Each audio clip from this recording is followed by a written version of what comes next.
quickly time for one or two questions if there's anybody in the audience who feels the need to pose a question today. Yes, first, second row.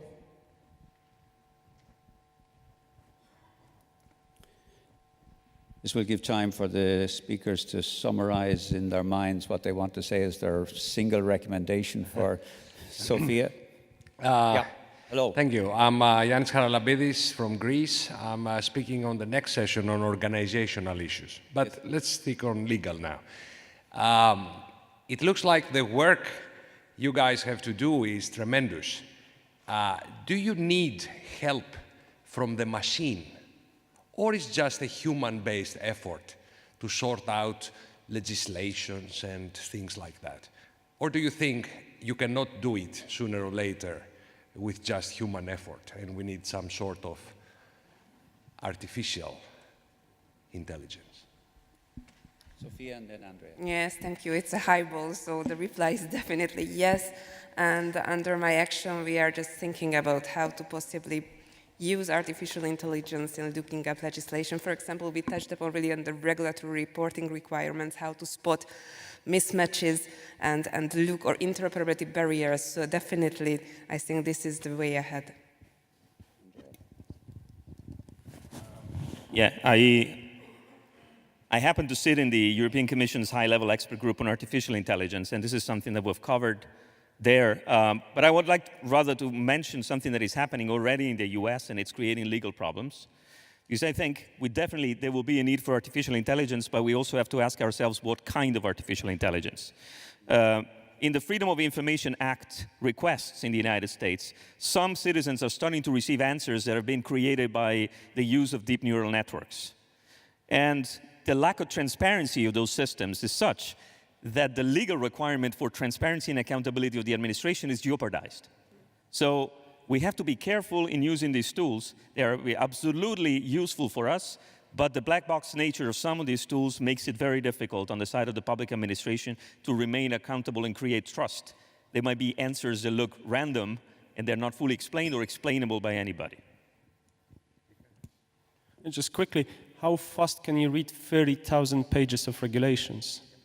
Because that's what you need to pretty much digest every year. So the answer is very obvious. I would say we need to use it. I would say that before we run into artificial intelligence, we'll probably have a step with machine learning algorithms. We'll test the algorithms. We'll try to make the algorithms as good as possible in recognizing from unstructured textual descriptions from the ways how the lawyers will operate, something that we can use for the algorithmic purposes. So data structures, business rules, whatever it is, the law as code.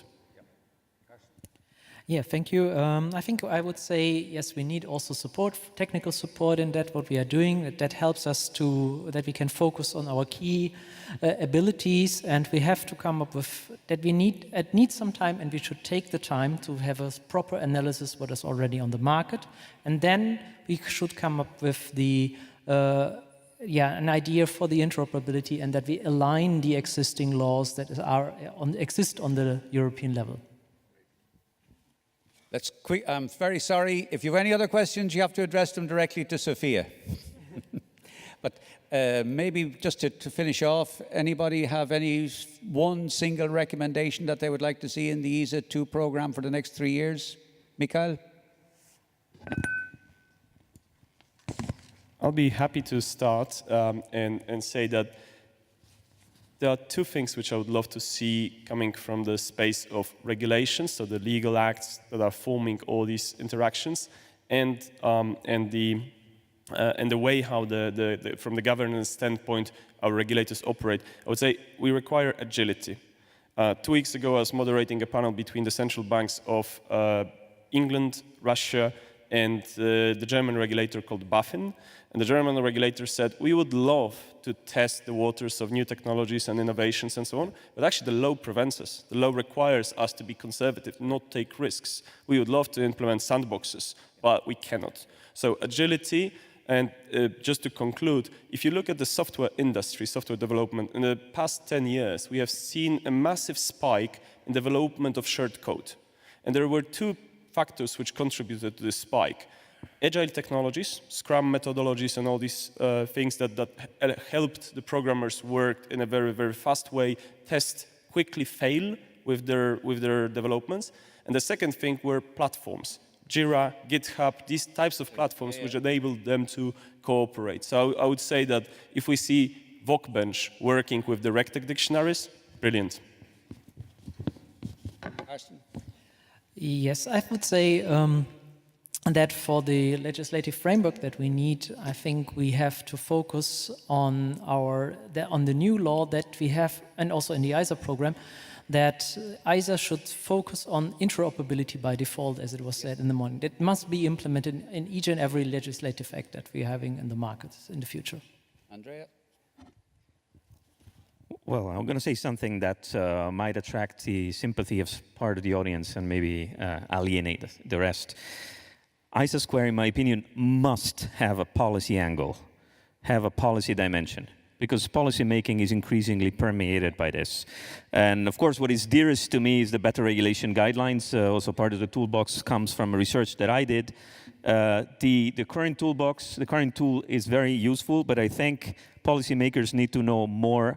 First of all, as you said, how to think about interoperability very much upstream, how to conceive of other alternative policy options that data makes possible, how to design experiments by coupling those experiments, not like what many sandboxers are today, that they don't include a sort of a randomized controlled trial dimension.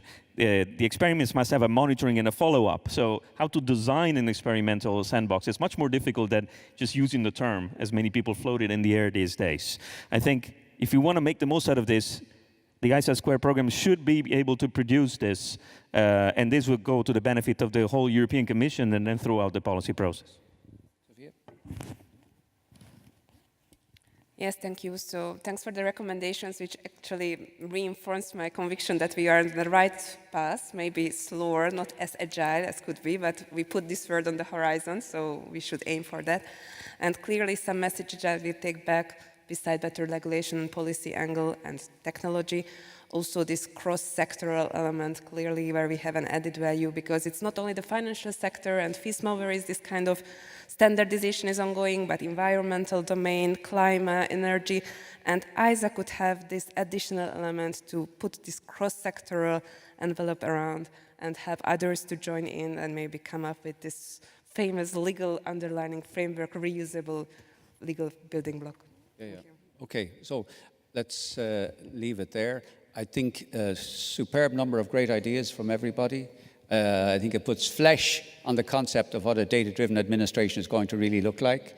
And it emphasizes clearly the role of ISA moving beyond its comfort zone into developing communities with other areas that can benefit from all the ideas and all the deliverables that ISA has in its toolbox to help them develop policies, to help them become agile, to help them to really exploit big data plus algorithms for the benefit of ultimately the citizens of Europe. So thank you all very much indeed. If you have any questions, any comments, any recommendations, send them to Sophia.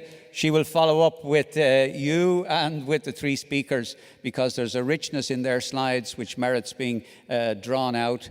And for a cri de coeur de ma part, I would love to see Andrea's spider diagram turned into concrete projects in the context of the modernization program that the digital strategy has promised the Commission in the next months.